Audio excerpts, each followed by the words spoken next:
Hello students, welcome to economic class CBSE 11th and 12th. So children, today in this video we are going to discuss the last topic of chapter number 2, that is basic concepts of macroeconomics. The point on which we are going to discuss is net factor income from abroad. Children, before explaining net factor income from abroad, let me elaborate you the concept of net factor income from abroad. Children, you have seen that many of the Indians are working in abroad and they are sending money to India, back to their family. And many foreigners are working in India and earning and sending their money to their domestic country.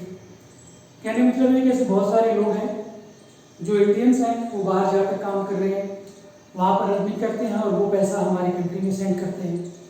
और बहुत सारे foreigners हैं, दूसरी country के लोग हैं जो हमारी कंट्री में आके रह रहे हैं, यहाँ पे अर्निंग कर रहे हैं और वो मनी वो अपनी कंट्री में सेंड कर रहे हैं. तो एक कंट्री से एक कंट्री की इनकम हमारी कंट्री में आ रही है और हमारी कंट्री की जो इनकम है वो दूसरी कंट्री में जा रही है. तो इन दोनों का जो डिफरेंस है, जब हम नेशनल इनकम को कैलकुलेट करते हैं, नेशनल इनकम को जब हम कैलकुलेट करते हैं तो उसको दो पार्ट में हम डिवाइड कर देते हैं, डोमेस्टिक इनकम और नेशनल इनकम. ठीक है ना. अभी हम इतना ही आपको बताएंगे, है तो इसका और थोड़ा सा बताने को, लेकिन आपके लिए इस चैप्टर में इतना ही जरूरी है. तो डोमेस्टिक इनकम को नेशनल इनकम में कैसे कन्वर्ट करेंगे और नेशनल इनकम को डोमेस्टिक इनकम में कैसे कन्वर्ट करेंगे, इन दोनों में जो डिफरेंस है वो आता है net factor income from abroad की वजह से. राइट. जो डोमेस्टिक इनकम है वो इनकम है जो हमारी डोमेस्टिक बाउंड्री में यानी हमारे डोमेस्टिक इकोनॉमी में, डोमेस्टिक टेरिटरी में जो जनरेट हुई है, उसको किसने जनरेट किया, it doesn't matter. All those income generated within the domestic territory of our economy are domestic income. वो सारी इनकम जो हमारे डोमेस्टिक टेरिटरी में जनरेट हुई है वो डोमेस्टिक इनकम हो गई. ठीक. लेकिन नेशनल इनकम वो इनकम है जो हमारी कंट्री के नॉर्मल रेसिडेंट लोगों ने, जो हमारे कंट्री की जो सिटीजनशिप है, उन लोगों ने जाकर पूरे वर्ल्ड में जहाँ पर जनरेट किया है उन सबका टोटल जो है वो हमारी कंट्री में जनरेट हुई या किसी और कंट्री में जनरेट हुई, लेकिन अगर उसको जो जनरेट करने वाला इंडिया का सिटीजन है, इंडिया का नॉर्मल रेसिडेंट है, तो वो नेशनल इनकम कही जाएगी. तो इन दोनों में डिफरेंस क्या है कि वो सारी इनकम हम सब्ट्रैक्ट कर देते हैं जो हमने दूसरी कंट्री को पे की है. वो सारी फैक्टर इनकम या और भी जो भी सोर्सेस हैं इनकम के, तो वो इनकम जो हम दूसरी कंट्री के लोग हमारे यहाँ काम कर रहे हैं वो इनकम उनको पे कर देते हैं. अब जो बचा वो नेट है और वो हमारा हो जाता है नेट नेशनल इनकम. तो जो इसका concept net factor income from abroad की चिल्ड्रन, वो इसलिए है कि how can we convert domestic income into national income.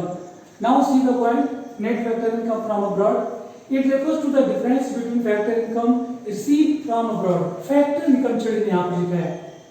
Factor income मैंने आपको पहले चैप्टर में फैक्टर सर्विसेज बताया था. राइट.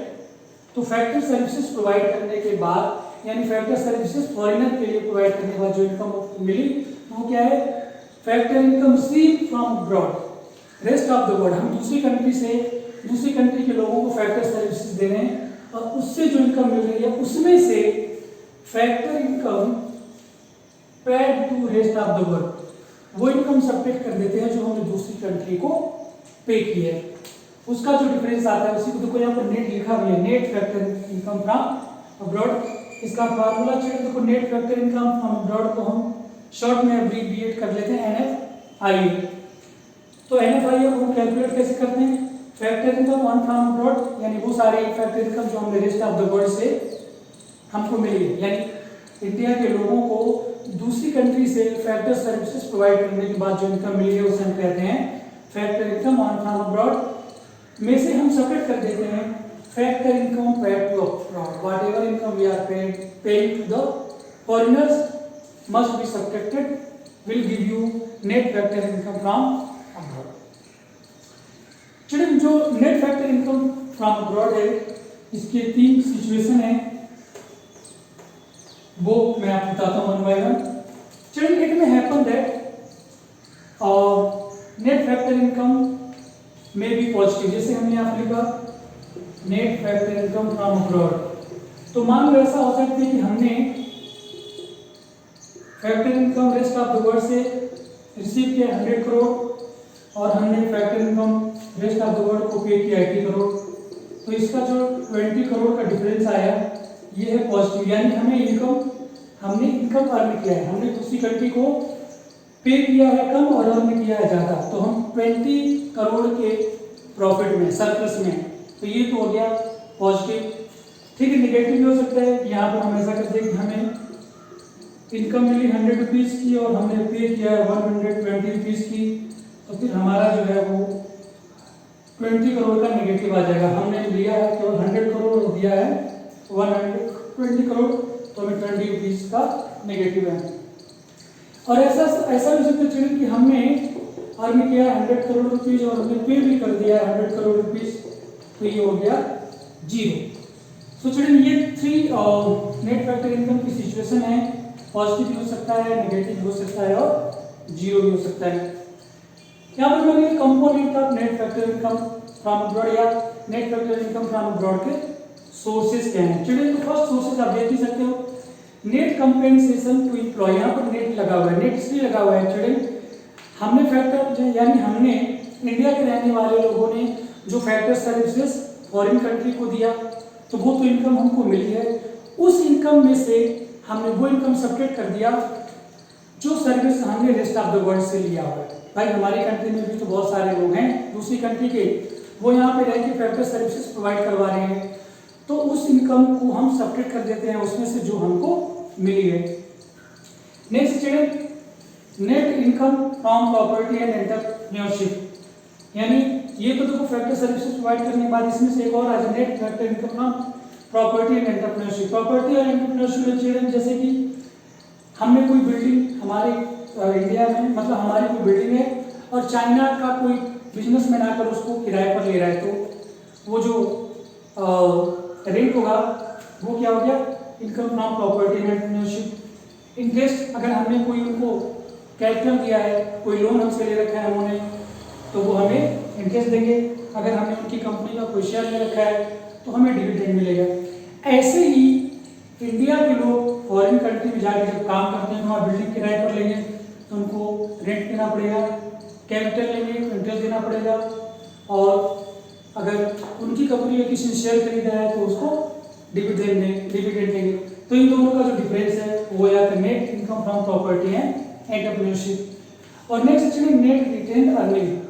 रिटेन अर्निंग वो अर्निंग होती है चिल्ड्रन जो कंपनी होती है, जो प्रोड्यूसर होते हैं, जो फर्म्स होती हैं, वो कुछ इनकम अपने पास सेव करके रख लेती हैं एज ए डिविडेंड, वो अपने शेयर होल्डर को या स्टॉक होल्डर को डिस्ट्रीब्यूट नहीं करती, इसी को कहते हैं नेट रिटेन अर्निंग।